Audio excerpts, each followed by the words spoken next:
Derek Chauvin found guilty of all 3 charges for his role in the murder of George Floyd. And Angela Rye back here with us. Angela, we know this verdict is where the real work begins. So where do we go from here? It's a great question. I think a number of places. One, today, the Department of Justice under Merrick Garland's leadership, who of course is the Attorney General, name might be familiar to some of you because he was also a Supreme Court nomination picked by Barack Obama, who the Senate would not confirm. But as the Department of Justice's Attorney General, he is announcing today that there will be a broad sweeping investigations into the Minneapolis Police Department. Very, very important step to take, but we all realize that this is something that has to be a broad sweeping investigation throughout police departments all over the country. Again, mentioning the name of Ma'Khia Bryant, who is the young woman who was shot and killed just yesterday in Columbus, Ohio.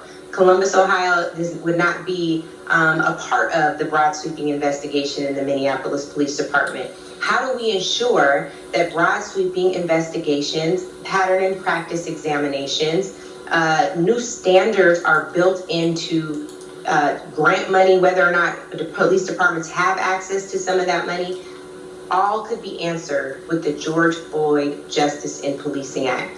The times where police unions have hid under the cover of qualified immunity would be addressed in the George Floyd Justice in Policing Act. We talked about this on the show last time. Why does this matter? This bill was introduced, passed in the House last Congress, right after the killing of George Floyd. It was also introduced in the Senate, died in the Senate. This year, new Congress, Congresswoman Karen Bass, the former chair of the Congressional Black Caucus, anchored by all of the members of the CBC, many members of the Tri-Caucus, which include the Hispanic Caucus and the Asian Pacific American Caucus, they all support this bill. This bill passed the House again. Where is it? Sitting in the Senate. Just like today, the Senate has the opportunity to confirm the first ever woman of color as the Assistant Attorney General. First woman to have a civil rights background. Can we see why that might be important in this day and age?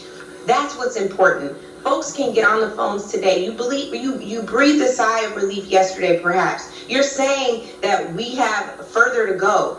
We can't keep saying that without having an idea of what that journey looks like, what that roadmap looks like. It looks like calling the Senate, 202-224-3121. They have a job to do. Pass the George Floyd Justice and Policing Act. They have a job to do. Confirm Vanita Gupta. They have a job to do. Confirm Kristen Clark, the nominee for the Civil Rights Division at DOJ, which again is the Department of Justice. We have a lot that we can do, and we have to stop giving our power away. We can start with making that call. You know, Angela, I'm listening to you right now, and believe it or not, one of the people that I think about a lot is Hall of Famer, now a commentator and a basketball analyst, Mr. Isaiah Thomas. Isaiah Thomas is the former president of the NBA Players Association in the late 80s and early 90s. And what people like, or a lot of people don't realize, first of all, I've known Isaiah Thomas for over 30 years. He actually gave me my first interview, Max, of a professional athlete. I was a high school reporter, and he gave me an interview while he was still with the Detroit Pistons. And I remember back at that time, he was fighting for blacks and females to cover the NBA. He was calling out the media industry because he was saying that the black athlete is only seen through the gaze of white males. And he was crucified for it, for amplifying that fact and focusing on the need to make it change. And what a lot of people don't realize is Isaiah Thomas has a lot to do with a lot of blacks being able to cover the sport and address and amplify these issues. So now we fast forward to 2021 with everything that you just said, Angela. You and I both know what the deal is. The fact of the matter is it's going to stay in the Senate, probably ain't going to pass because Mitch McConnell and those boys are running the show on the Senate side as opposed to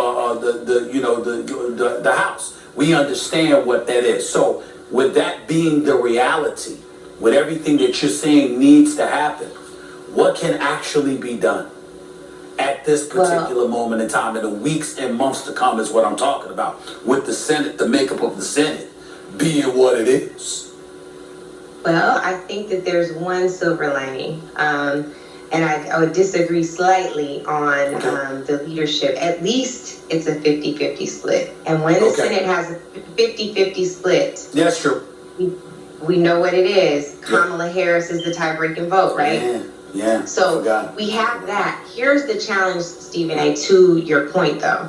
We have some members on the Democratic side of the aisle in the Senate who are very reticent to attach their names to a vote in favor of the George Floyd Justice and Policing Act.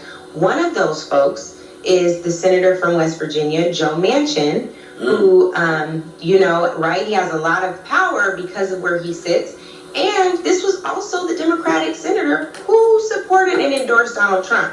So folks could start by calling him. I am always reluctant to give my power away and say that we are facing an uphill battle. I don't want to lie to people either, but that doesn't mean that things can't change. There were a lot of people who said, Stephen A., me included, that I was very, I don't know how this is going to end up. It's going to be a mistrial. It's going to be a hung jury. I did not think that we were going to end up with him convicted of 3 charges. I did not think we were going to end up there. And so sometimes we end up being wrong. So today, y'all, I'm asking you to prove Stephen A. wrong.